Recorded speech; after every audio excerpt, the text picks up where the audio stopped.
Сооротуучу Кудай. 4 февраль.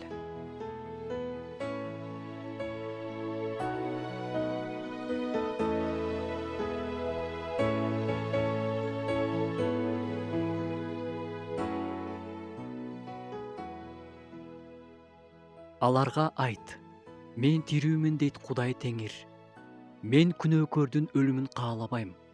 Тескерисинче, мен күнөөкөрдүн өз жолунан бурулуп, тирүү калышын каалайм.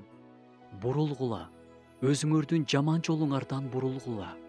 Бул сөздөрдү биз Жезекиил пайгамбардын китебинен табабыз. Буга чейинки аяттардан биз «Сен эл үчүн сакчы болуп коюлдуң» деп пайгамбарга айтылганын окуйбуз. Пайгамбар Кудай айткан сөздөрдү элге айтып туруш керек болчу. Күнөөлөрүңдү калтырбасаң өлөсүң деп Кудай айтса, эч жылмалабастан, тайманбастан ошол сөздөрдү жеткириши керек болчу. Эгерде жеткирбесе, анан ал адам күнөөлөрү үчүн өлсө, анын өлүмүнө пайгамбар да күнөөкөр болмок. Биз да бул дүйнөгө жакындарыбыздын арасында сакчы болуп коюлдук, тандалдык. Өтө чоң жоопкерчилик. Күнөө жолу менен, Кудайга жакпаган жашоо менен жашап жаткандарга жолуңан кайт.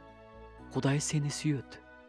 Жана сенин өлүмгө бараткан жолуңан кайтышыңды каалайт деп айтканга кайраттуу бололу.